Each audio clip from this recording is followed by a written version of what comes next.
Namo tassa bhagavato arahato samma sambuddhassa.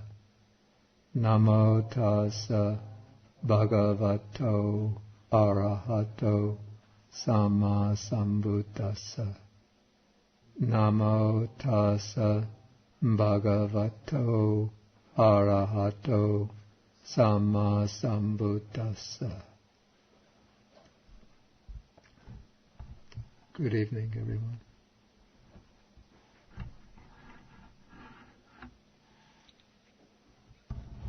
Okay, we have been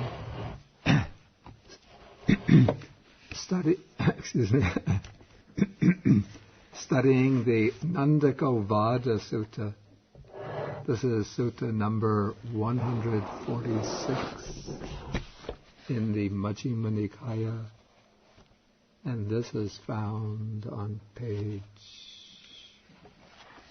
starting on page 1120 in the book. Okay, just to recapitulate from last time, in this sutta, the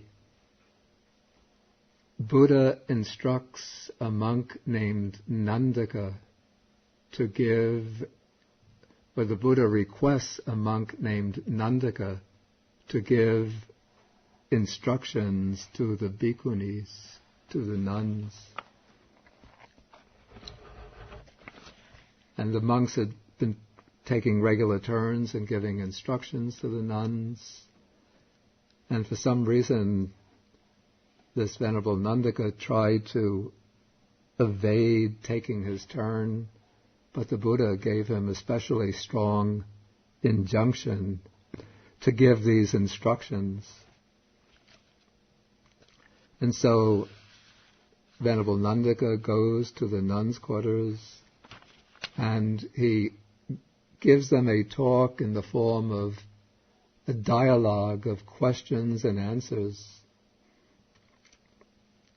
And the dialogue will be based on the 6 sense bases.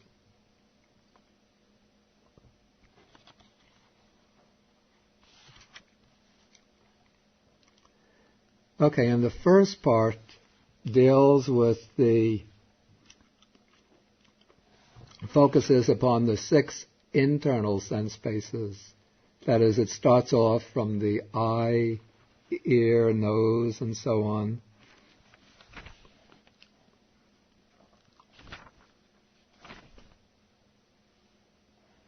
Well, actually, it goes from the entire process of cognition, starting naturally with the eye, then through forms and so on. Each one as being impermanent, as being suffering, subject to change, and then as being not to be regarded as myself.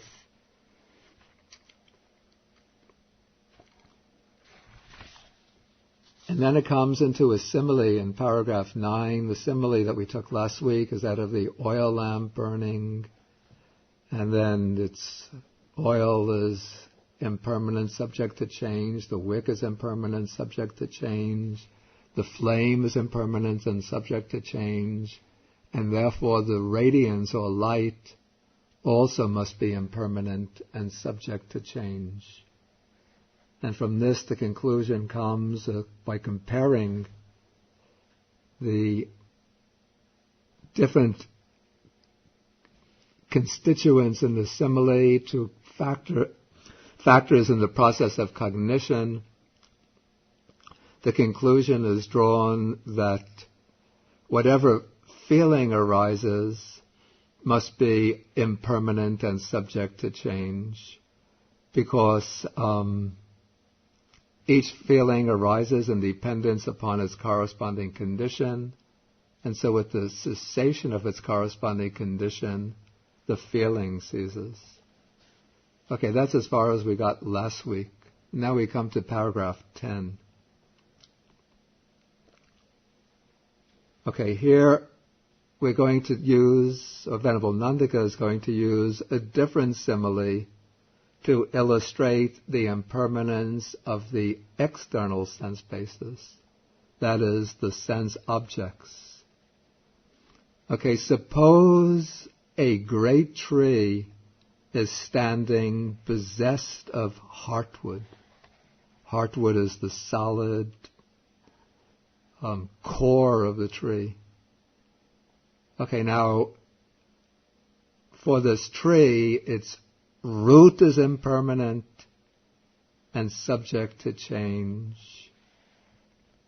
Its trunk is impermanent and subject to change. And its branches and foliage are impermanent and subject to change. And therefore, its shadow is impermanent and subject to change. Okay, the root, the trunk, the branches and foliage, those are all parts of the tree itself, correct?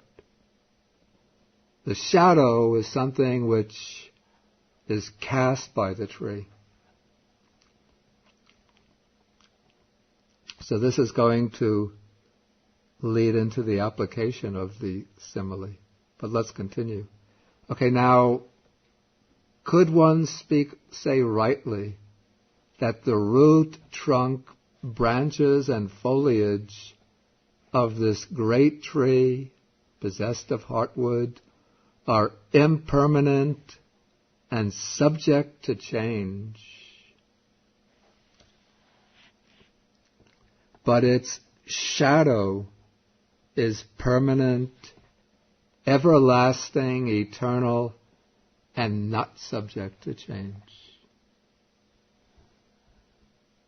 Could that be the case? Can you have a permanent shadow if there's an impermanent tree? Yes or no? No. Okay.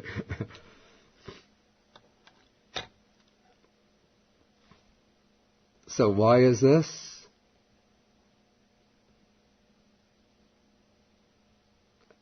Okay, you cut down the tree, you cut down the tree at the base, so its trunk goes, the branches go, the foliage go. One cuts up the trunk, cuts up the branches, hauls the trunk away, hauls the branches away, pulls out the roots, cuts up the roots, pulls the roots away. If one wants to make doubly sure that one is getting rid of the shadow, one could put all of the trunk, branches, everything, put it all into the flames, burn it all to cinders, and then no more shadow left. Right? Okay, so when the tree vanishes completely, then the shadow has to go. So because the tree is impermanent, the shadow must be impermanent and subject to change. Okay, so now the application of this simile. Page 1123. Okay, would anyone be speaking rightly who were to speak thus? These external sense bases. Now here the external bases are the sense objects, are impermanent and subject to change, but the pleasant, painful, or neither painful nor pleasant feeling, that is the neutral feeling, that one experiences in dependence upon these 6 external bases, is permanent, everlasting, eternal, not subject to change. Can one be speaking rightly if one were to? Would one be speaking rightly if one were to say that?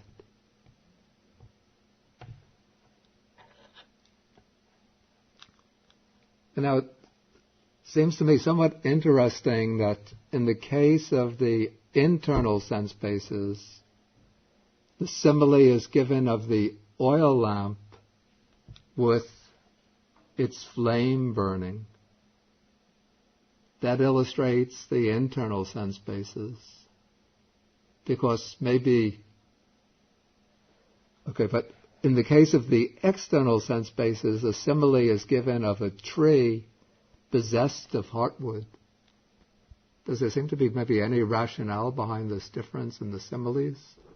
Or they seem to be just on the same level?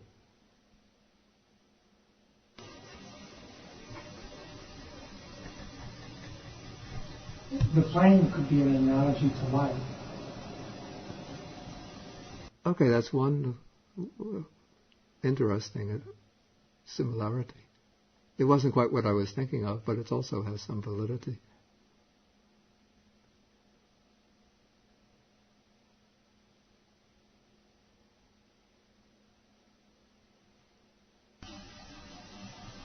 Maybe the trees, the tree similes, the external bases, because the shadow is dependent on something external of the tree.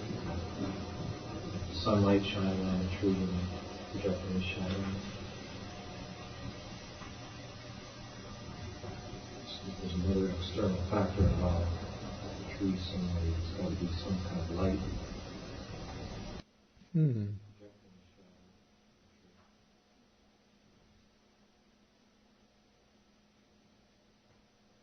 I didn't quite understand how it works out. Anybody else have some? Yeah. Yeah, I think this is what I had in mind. That a flame seems to be something more transient. The transience is more transience. Transience, is that correct? Transience is more evident in the case of the flame, so that maybe we could see more obviously that the sense faculties are impermanent, but the things in the outer world seem, at first glance, they seem to be quite solid and substantial. You know, this world spread out before us of tables, chairs, cups, these things seem to be really solid and substantial compared to this fragile body with the sense faculties, which can just be crushed and wiped away just in a split second.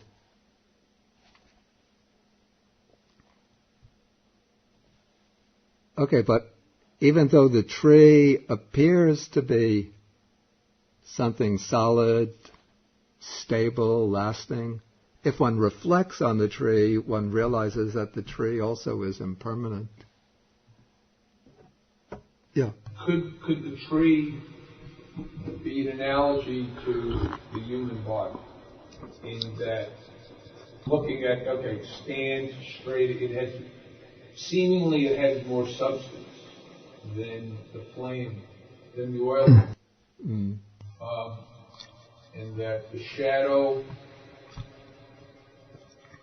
might correspond to the thought that are in process of thoughts that, again, are dependent upon what comes before. No, because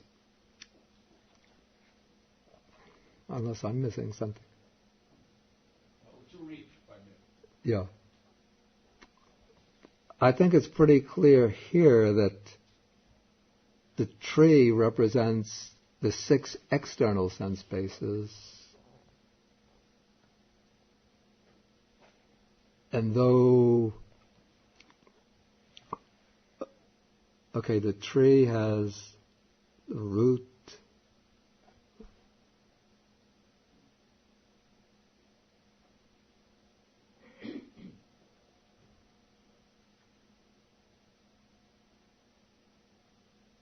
Actually, last week I think I took the oil lamp simile, and I tried to apply the oil lamp simile to each of them.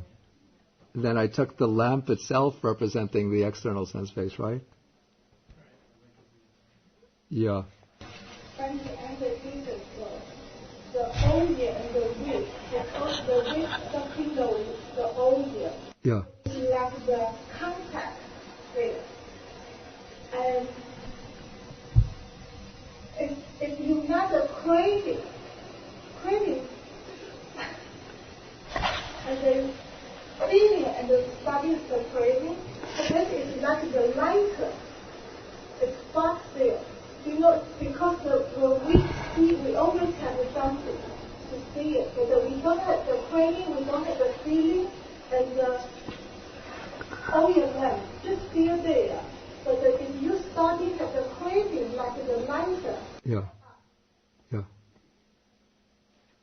So you start to have the craving, you have the feeling. Yeah. The craving feeling. Yeah. Yeah. There, but in the simile, the light represents, or the radiance represents the feeling. The craving itself isn't mentioned here, though it's implied. Here it's dealing with the chain of causation up to feeling. But it's sort of implied that, what's implied is that when feeling isn't understood, when its impermanence is not understood, that this will be the basis for craving to arise. But it is through understanding the feeling, the impermanence of feeling, that craving is prevented from arising. Joe? You say that the shadow is like form. It's the light. Yeah, let's see what I said last week. Last week I said the oil lamp is like the sense object. The oil is like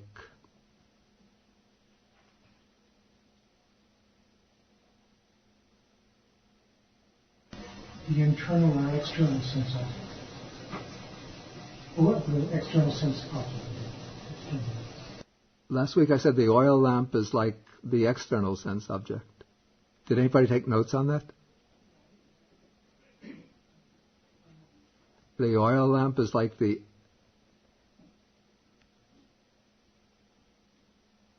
oil wick flame.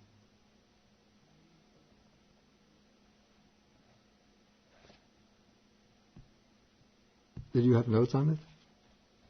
Yeah, no, I was focusing on the discussion that we were having, and I didn't take notes on that particular. On that simile. Yeah, because of the simile, because I was trying to understand it from a different perspective. Mm-hmm.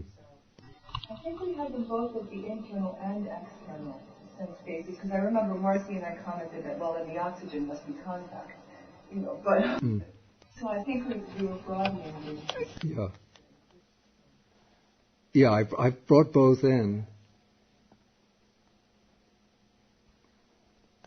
Andre, I have a different ideas. Yeah. I think it's very hard to find the relationship between the three internal sensations or land.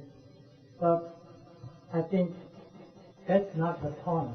Yeah. The point is that whatever is dependent upon something as impermanent, that thing is impermanent. Yeah, that I know. Yeah. I just thought that. Necessary to go that far. Yeah. Because he does not say that. Yeah. Three is the internal basis. Yeah, I know. Because the internal basis is there is function there. Yeah. What is the function of a tree? It's vegetation life. It's not like the human being and other animals. Yeah. So that does not stand reason to me. Yeah. Okay, it was a bad idea. I thought, but still, I don't know, I thought that there was some significance in using the oil lamp for the internal sense base. I have one other thought. Yeah. You can throw this out there and then, feel free to throw it out the window if you don't like it. But the oil lamp to me is an entirely an internal process. Yeah. You have this wick, you have the oil, you have everything going on, all these processes are going on inside the lamp.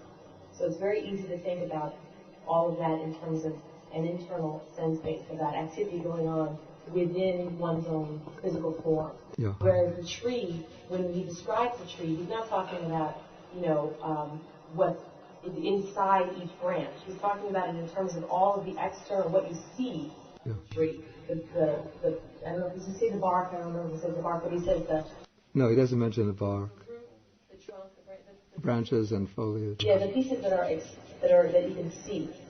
My understanding is you can see some bits of the leaves and stuff. Yeah. But it's more of and then the shadow itself is something that's very clearly happening to the outside of the tree. Yeah. Not an external thing. No. To me, it seems like you're trying to get to impermanence of feeling, and one example is you're looking at an object where you're really thinking about what's inside it. No. Whereas the other object, you're thinking about what's on the outside, its shape and its form. Yeah. That's my only thought. Okay, anyway, we go on. Okay, the important point here comes in the sentence, or giving the reason. Okay, why is it that the feeling that one experiences in dependence upon the six external bases, why is that feeling permanent, everlasting, eternal, not subject to change? The reason is given because each feeling arises in dependence upon its corresponding condition.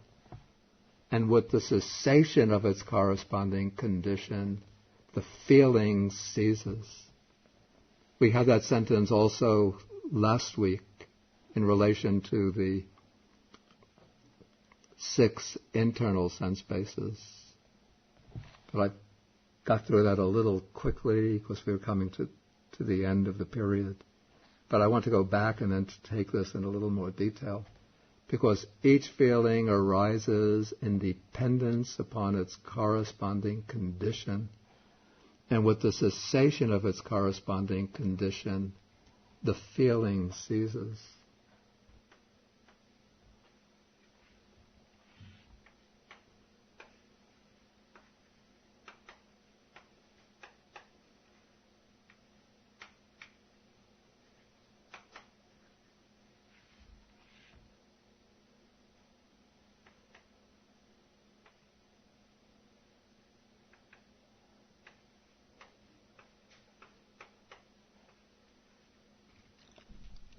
Okay, so each feeling arises in dependence upon its corresponding condition.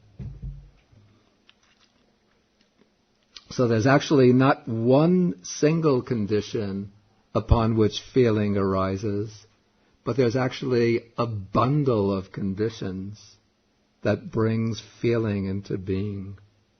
So this bundle of conditions begins with the inner sense base, that's in this case the I, the outer sense base, the external base, that would be the forms, visible forms. I'm just taking visual experience as an example. And then when in dependence upon the I and forms, I consciousness arises.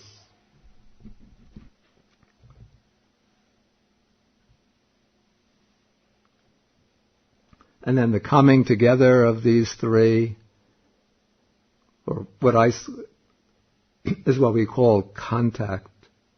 Or as I explain it, contact is the coming together of consciousness with the object through the sense faculty.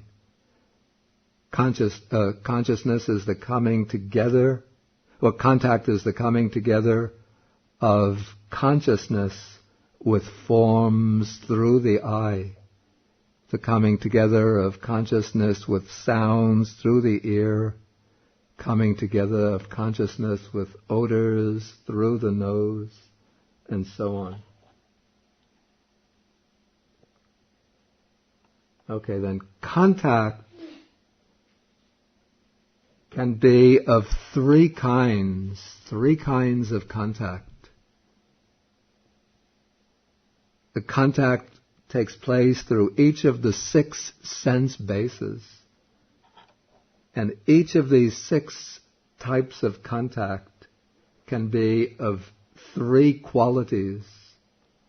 It can be of a kind that is to be felt as pleasant, of a kind that is to be felt as painful, and of a kind that is to be felt neither as painful nor as pleasant.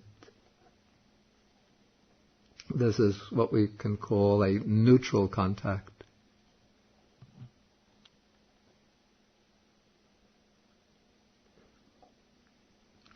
Then the contact that is to be felt as pleasant gives rise to a pleasant feeling.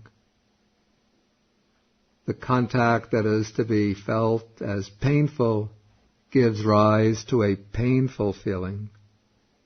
And the contact that is to be felt neither as painful nor as pleasant gives rise to a neutral feeling, a feeling that's neither pleasant nor painful.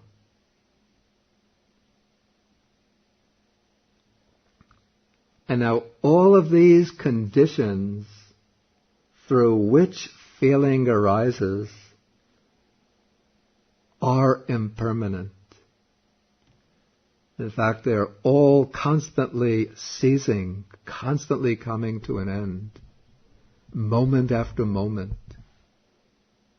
And so this is when one cultivates this very constant and continuous mindfulness directed to the 6 sense faculties that one can experience at the eye or at the ear, at the nose, at the tongue, at the body, in the mind, how there's constantly an arising of contact, a ceasing of contact, and of how with each contact there's an associated feeling, and how that feeling is ceasing with the ceasing of that contact.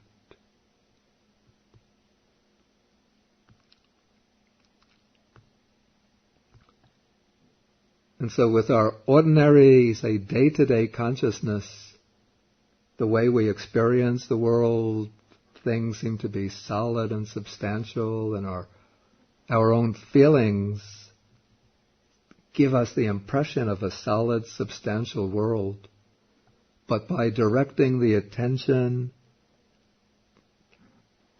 inwards and close up to our experience from moment to moment, then one can actually penetrate and realize the moment by moment ceasing of this event of contact. And as one experiences the moment to moment ceasing of this event of contact, one experiences the moment to moment ceasing of the feeling that arises based upon that contact.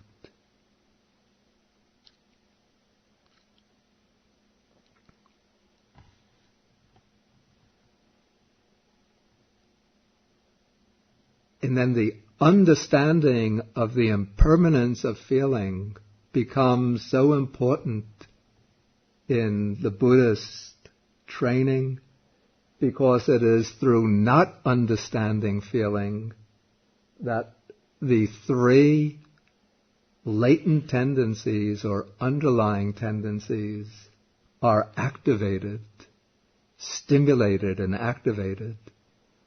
Pleasant feeling, when it's not understood, activates the underlying tendency, the latent tendency to craving, greed, attachment. Painful feeling is that subtle stimulus which activates the underlying tendency to aversion, hatred, ill will.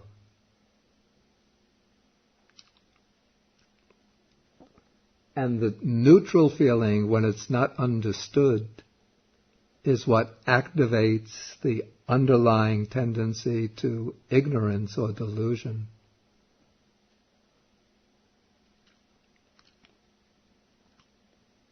So this is why the Buddha emphasizes time and again the importance of comprehending the nature of feeling. And Venerable Nandaka here speaks about a noble disciple who sees this as it actually is with samapanyaya pasati. He sees it with proper wisdom, with correct wisdom, who sees the cessation of feeling. When one sees the cessation of feeling through the ceasing of its conditions, then there is no greed for the pleasant feeling, no aversion, no hatred towards the painful feeling, and no delusion or ignorance about the neutral feeling.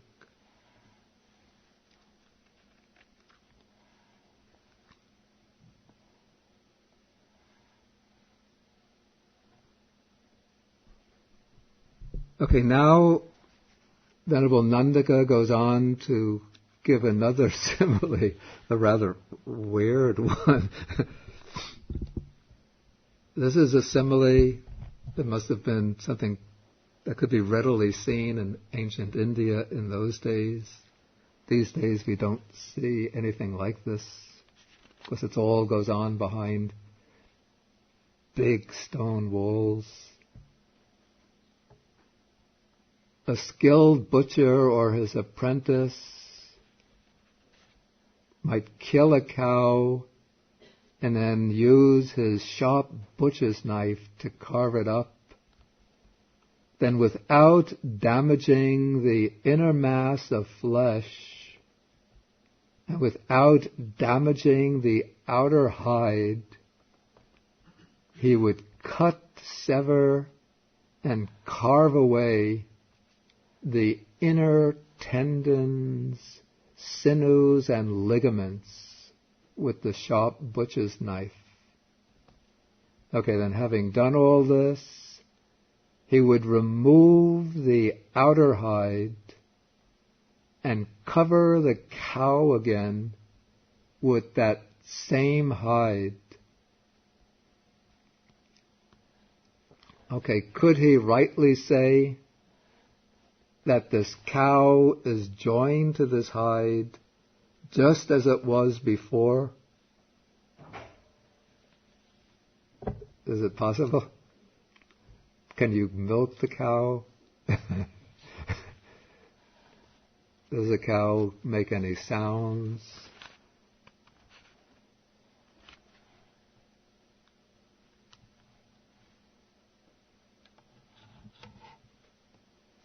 So the nuns, they say no. Because even though the butcher were to cover the cow again with that same hide, the cow would still be disjoined from that hide.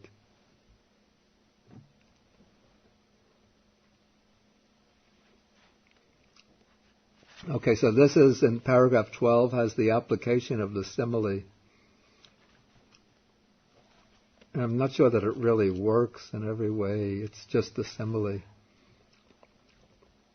Okay, so the inner mass of flesh is a term for the 6 internal sense bases, the sense faculties. The outer hide is a term for the 6 external bases. Then the inner tendons, sinews, and ligaments is a term for nandi raga, that's delight and lust. In other words, this is another name for craving. And then the sharp butcher's knife is a term for Arya Panya, that's noble wisdom. And this is the noble wisdom that cuts, severs, and carves away the inner defilements, fetters, and bonds. Okay, so normally it is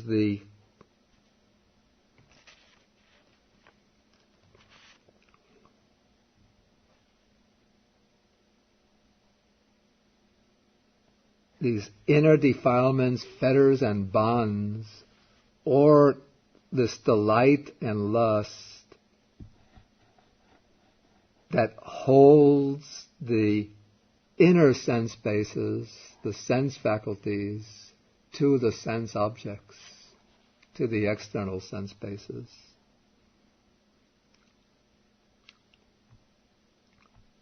And so because of this delight and lust or craving for the sense objects, the eye is constantly looking for forms, or it's the mind that is working through the eye, looking for delightful, pleasant forms. The ear is constantly looking, or the mind is looking through the ear for pleasant and delightful sounds. The mind is looking through the nose for pleasant and delightful scents, and so with each of the other senses. So it is this craving working in the mind that holds the inner sense bases, the sense faculties, that binds them and ties them to the outer sense bases, the sense objects. Now, when one develops and cultivates this noble wisdom, then one cuts away these inner defilements, fetters, and bonds. One cuts away this craving, this delight and lust. And so when all of that craving is removed, the sense faculties are still there. The liberated person still has the sense faculties. The sense objects are still there. The liberated person still experiences objects through the sense faculties. But what is missing now is that delight and lust that is binding or tying together the sense faculties to the sense objects. Or we could say more accurately, that's binding the mind through the sense faculties to the sense objects.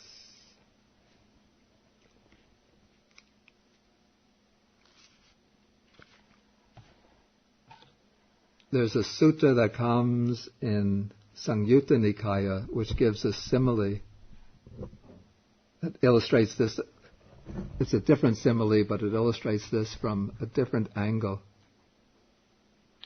The simile is given of 2 bulls, a white bull and a black bull, which are tied together by a yoke. And the question is asked, I think it's Sariputta and Mahakotika who are discussing this. Is the black bull the fetter for the white bull? Or is the white bull the fetter for the black bull?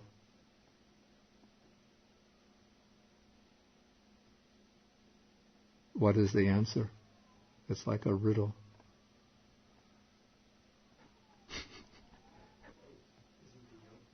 That's it, yeah. The answer is that it's not the black bull, that's the fetter for the white bull, and it's not the white bull, that's the fetter for the black bull, but it is the yoke that's connecting them, that's the fetter between them. And so this simile is used to illustrate that it's not the inner sense base, the sense faculty, that's the fetter for the binds us to the outer sense object. And it's not the outer sense object that's the fetter that binds us to the sense faculties.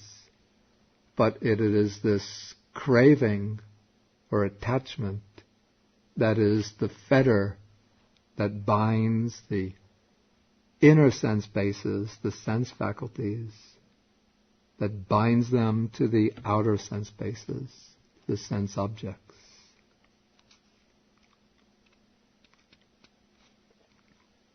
And then the illustration is given that there is in the Buddha an eye, and the Buddha sees forms with the eye, but the Buddha no longer has any attachment, no longer has any craving for forms, and therefore the Buddha no longer has any bondage. For the Buddha, there's no longer any bondage between his eye and forms. And so with all of the other senses and their objects.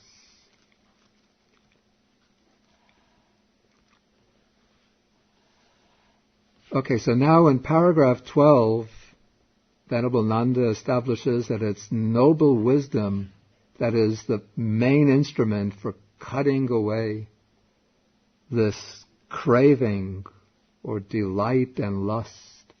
That's the cause of bondage. And now in paragraph 13, he shows what are the conditions for the arising of noble wisdom. And these conditions are the 7 enlightenment factors. And so he says there are these 7 enlightenment factors by developing which a bhikkhu, a monk, here he should say a bhikkhuni, a nun, by realizing for himself or herself with direct knowledge, enters and dwells in the deliverance of mind and deliverance by wisdom that are taintless with the destruction of the taints. Okay, so what are the 7 enlightenment factors? Okay, first, a bhikkhu or bhikkhuni develops the enlightenment factor of mindfulness. And it's said here to be supported by seclusion, dispassion and cessation, ripening and relinquishment. Okay, mindfulness is here, it's this continued, careful attention to a sense object, this constant bearing in mind of the meditation object, this constant bearing in mind of the meditation object. Then there comes the investigation of states, investigation of qualities, enlightenment factor. And this is sometimes identified with wisdom, but I don't think that is quite accurate in relation to the enlightenment factors as a series.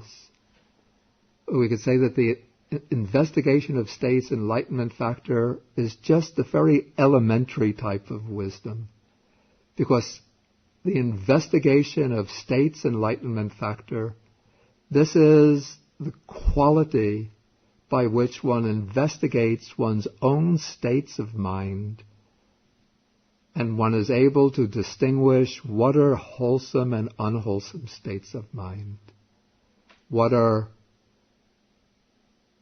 good and bad states of mind, what are bright and dark states of mind.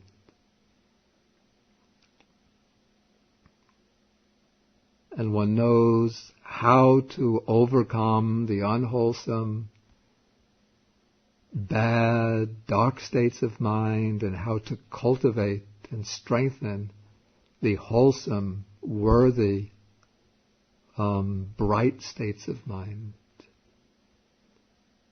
So it's only the second stage in the development of the enlightenment factors. Then comes the energy enlightenment factor.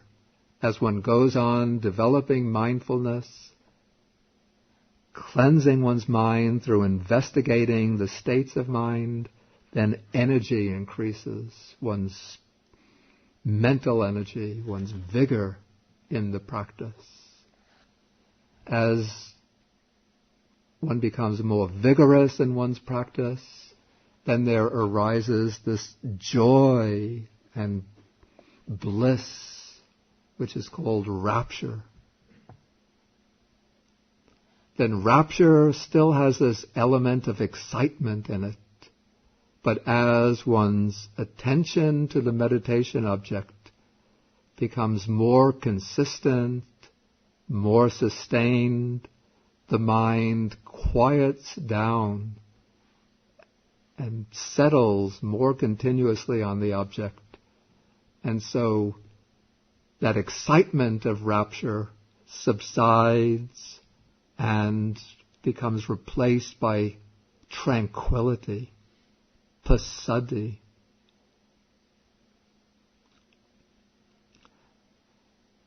As the mind becomes tranquil, then one experiences this bliss of body and mind, this glowing happiness. And through that glowing happiness, this tranquil happiness, the mind remains sustained on the object so that the concentration enlightenment factor becomes prominent. And then as the concentration enlightenment factor gains in strength, then the mind becomes more and more balanced, more and more poised. And so the equanimity enlightenment factor becomes prominent.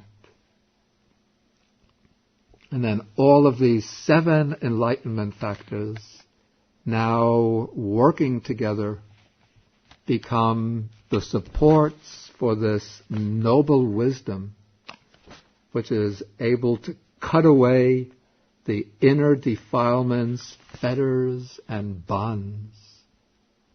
And as that wisdom cuts away all of the fetters and bonds, then one realizes for oneself with direct knowledge, enters and dwells in the deliverance of mind, deliverance by wisdom, or better, liberation of mind, a liberation by wisdom, that are taintless with the destruction of the 3 taints, or the 3 influxes, the flowing in of craving for sensual pleasures, the craving for continued existence, and the flowing in or influx of ignorance.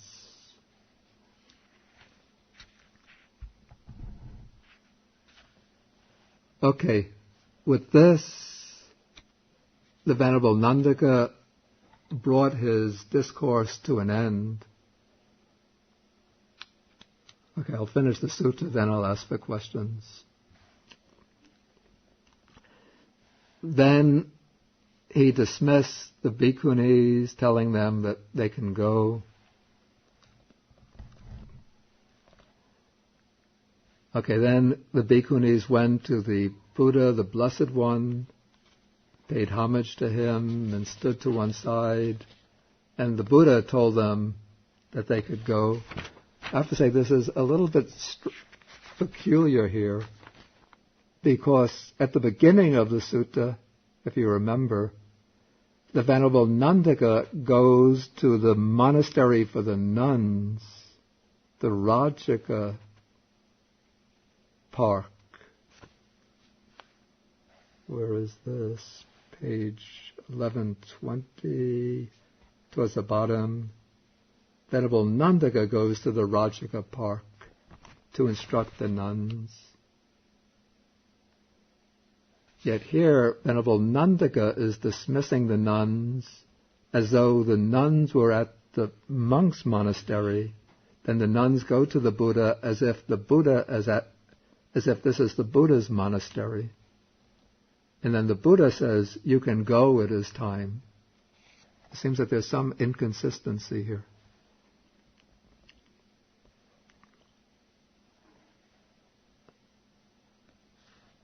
Okay, now after the nuns leave, the Buddha addresses the monks and says, he uses another simile. He says, just as on the Uposita day of the 14th, people are not doubtful or perplexed as to whether the moon is incomplete or full, since then the moon is clearly incomplete. So too those bhikkhunis are satisfied with Nandaka's teaching of the Dhamma, but their intention has not yet been fulfilled.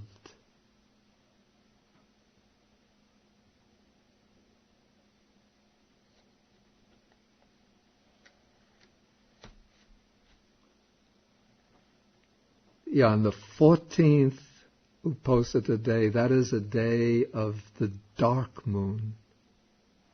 On that day, the moon is always dark. That's the Uposita day. That is the day of the religious observance in Buddhism, which occurs either every 2 weeks, on the full moon day, and on the new moon day, the day of the dark moon.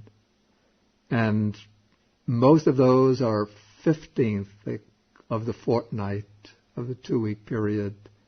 But the 3rd Uposita and the 7th Uposita in the 3 main seasons of the Buddha's calendar, those are the Upositas days of the 14th. And those are always the 3rd Uposita, the 7th Uposita, those are necessarily new moon days, when the moon is a dark moon. So one can see clearly that the moon is incomplete. And so the Buddha says that the bhikkhunis, now their intention has not yet been fulfilled. It's like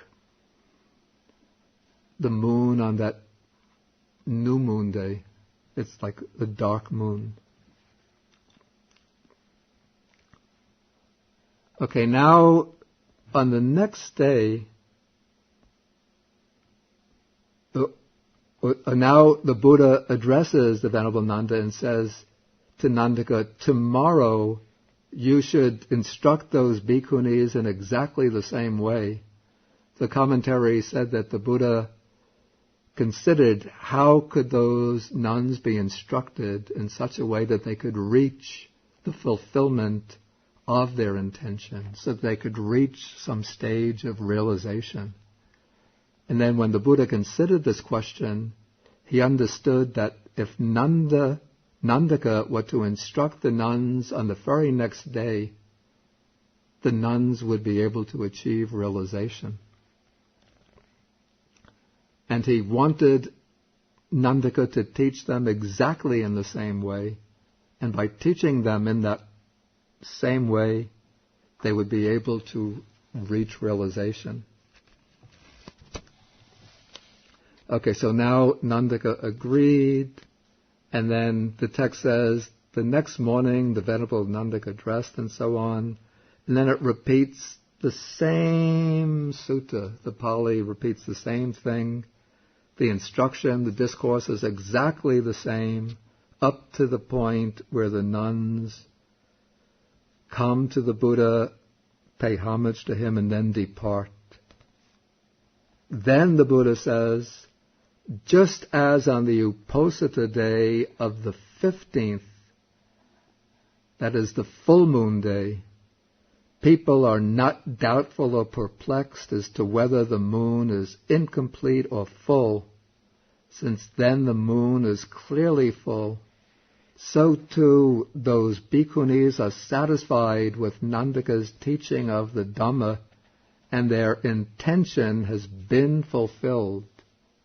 Then the Buddha says, even the least advanced of those 500 bhikkhunis is a stream enterer, no longer subject to the lower world, to rebirth in the lower worlds, bound for liberation, headed for enlightenment.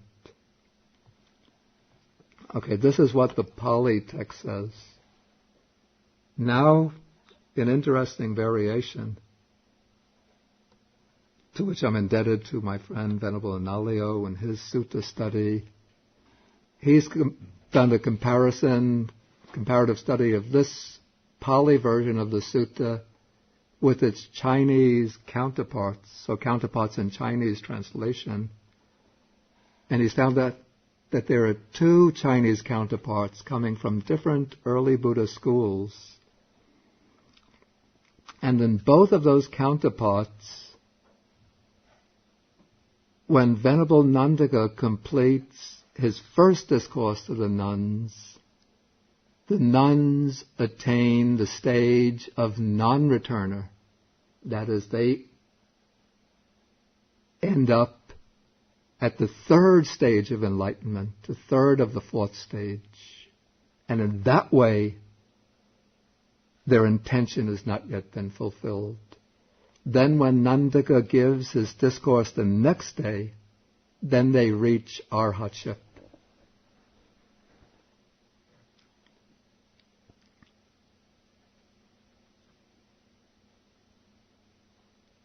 Then, what's interesting is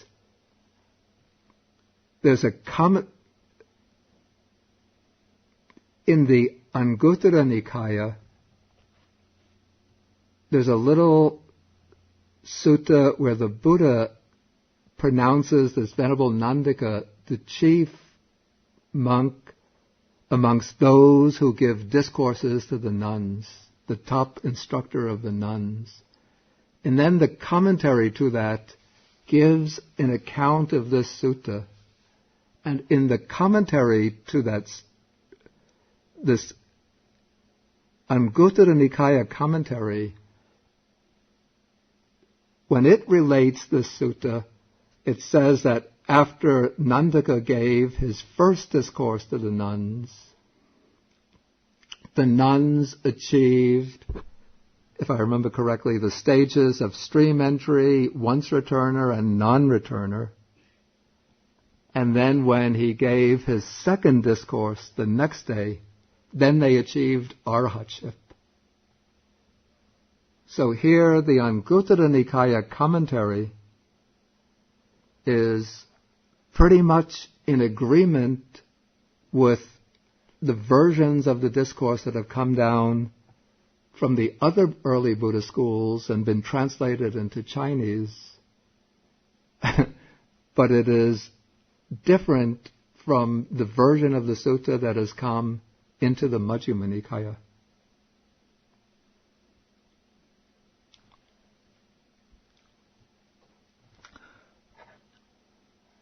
Okay, now I'll ask if there are any questions. Yes. Yeah. Would you explain the meaning that their intention has not yet been fulfilled? And what's the meaning of their intention? The meaning of intention, the way it's expressed, okay, taking it the way it's understood in the Majjhima Nikaya, here it means that they had not achieved any stage of realization.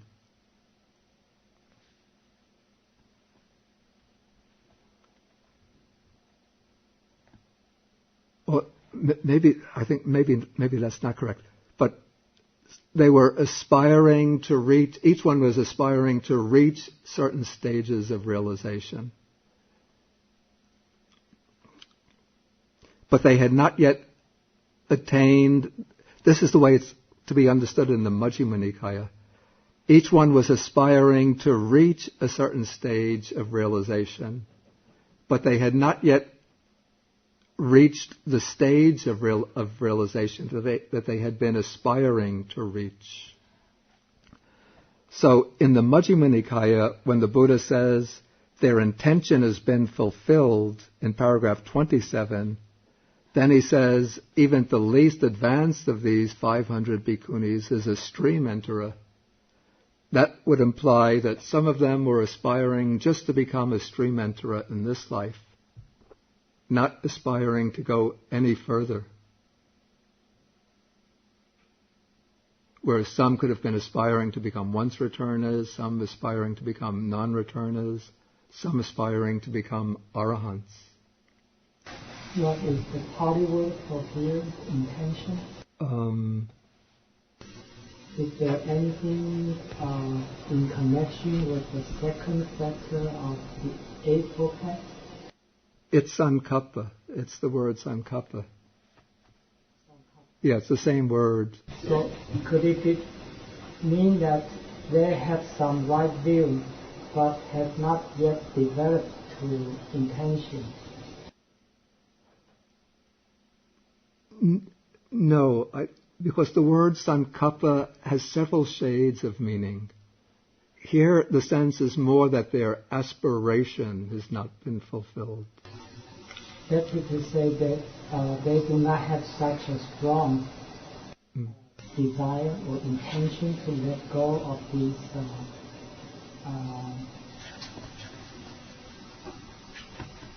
craving for these feelings, non-greed, non-hatred, non-delusion. They know these kind of teachings, but this intention to have non-greed, non-hatred, non-delusion is not right enough.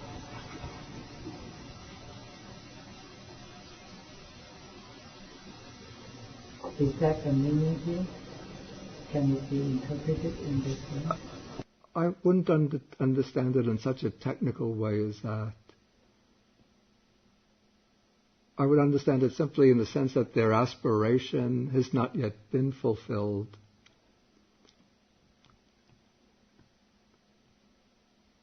But I find the way it's explained in the Anguttara Nikaya commentary makes better sense than the ending that we have here. Because normally one would have the intention being fulfilled signifying the achievement of arhatship.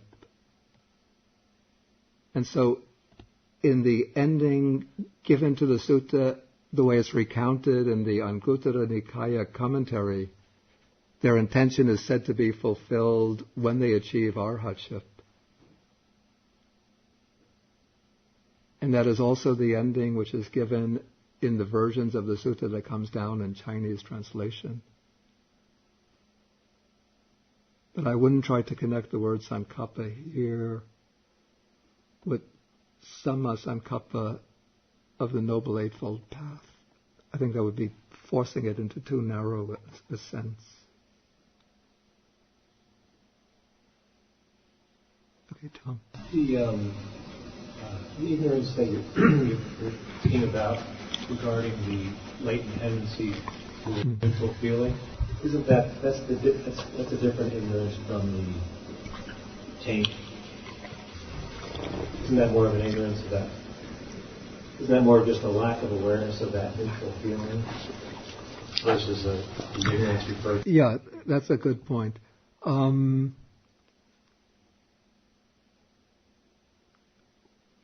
One could say that it's also the taint of ignorance, but it's the taint of ignorance, because it's the taint of ignorance that's operative there. But here it's working in a more narrow and specific way. Whereas when one speaks about the taint of ignorance or the influx of ignorance, that is ignorance in its broadest, most all-embracing meaning. But when it's spoken of just in relation to the neutral feeling, that's taking it in a more specific and a narrower sense. But it's still basically the same mental quality. George. Is there a reason why the 7 enlightenment factors are brought in at this point? We go through the impermanence of the senses, the sense bases, and the feelings, and then talk about the enlightenment factors. The way I would understand it, and this is what's also said in the commentary, is to show the supporting conditions for the arising of this noble wisdom that cuts away the inner defilements, fetters, and bonds. That's the way I would see it. One could have brought in the 4 foundations of mindfulness, but probably these nuns were more advanced in their practice already, so they would have probably already been well established in the 4 foundations of mindfulness.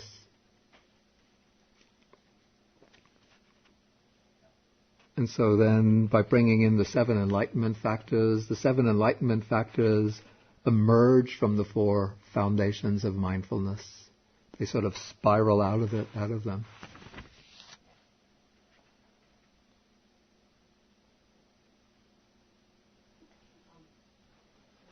Yeah, it seems like the monks get it right away and get their realization instantly, but the nuns needed 2 tries. They're like, every bunch of women. That's a good point. I mean, I have to say we have to remember that the texts were compiled by monks. And it could be a kind of, what do you call this, a gender biased recension or gender biased presentation in the text. Didn't he say that he was at first a reluctant teacher? Right. Yeah. He just didn't do a very good job.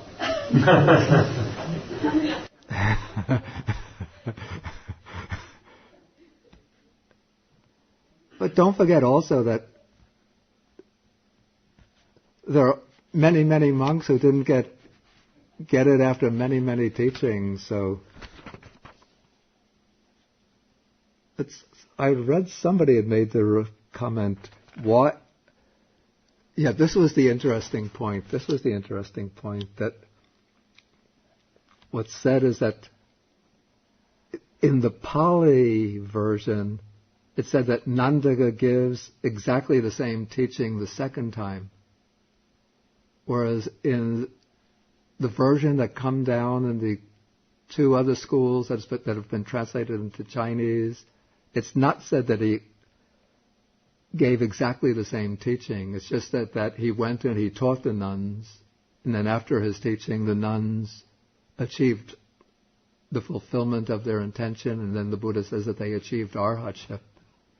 So that would be actually quite remarkable that 500 of them, or a very large number of them, achieved arhatship, just getting 2 teachings, one after another. So that's actually quite complimentary. But somebody that I read commenting on the sutta, I don't remember who, said that the Pali version, maybe this is a biased remark coming from this writer, whoever it was, I don't remember, is sort of indicating that, please excuse me, but this is their point of view, not my own. The text is showing that the nuns are a little bit dull because they need the same thing repeated a second time the very next day in order to get it.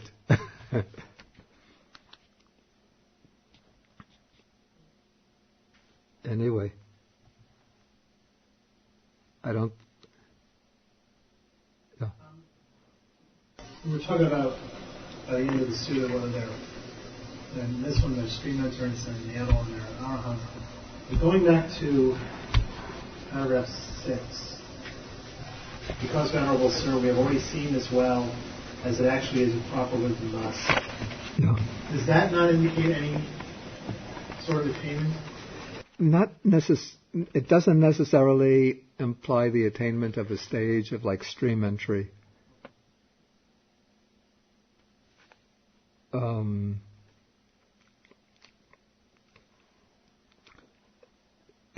Because it could be that they have just seen this well with the proper wisdom of insight, with insight wisdom. It doesn't necessarily mean that they have seen this with what's called the wisdom of the noble path. In fact, if I remember correctly, the commentary sort of makes its point of explaining with proper wisdom, it says with insight wisdom, rather than saying with insight wisdom and path wisdom, in order to indicate that the nuns are not necessarily stream enterers. I'm trying to think whether Mahapajapati Gautami was a stream enterer. You mentioned that she was at the beginning of it. Oh, she was a stream enterer already. She had become a stream enterer when she was still a laywoman. Right. But probably it's not her, but the other. In fact, she became an arahant not through the teaching of Nandaka. She became an arahant through a teaching that the Buddha gave to her. So I think she is just leading the 500 nuns, but she has already completed her attainment already. So she's not sort of being counted within them. Or maybe she had an intention set for higher. Maybe she achieved a higher state by the end of the Sutta, get her attention maybe on once return or not. No, I think she had already achieved arhatship before the sutta began, yeah. Of course, shortly after she became a bhikkhuni, she got an instruction directly from the Buddha, and then she went and practiced on the basis of that instruction, and then it said that she achieved arhatship. Okay, I think we have to stop now. Okay, we end with the sharing of the merits.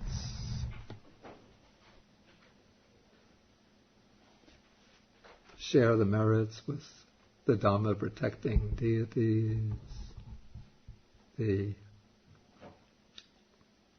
other powerful spirit beings, and with all other beings in need of merits, asking them to protect the true Dhamma, to protect the world, and to achieve the fulfillment of all of their good wishes.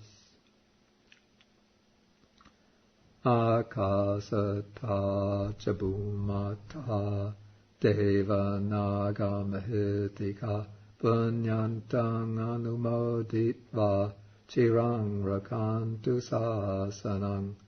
Akasata chabumata deva naga mahitika punyantang anumoditva chirang rakantu desanang. Akasata chabumata deva naga mahitika punyantang anumoditva chirang rakantu mang parang. Etavata cha amhehi sampadang punya sampadang sabbe deva anumodantu sabba sampati siddhya. Etavata cha ammehi sampadang punya sampadang sabbe bhuta anumodantu sabba sampati siddhya. Etavata cha amhehi sampadang punya sampadang sabbe sata anumodantu sabba sampati siddhya.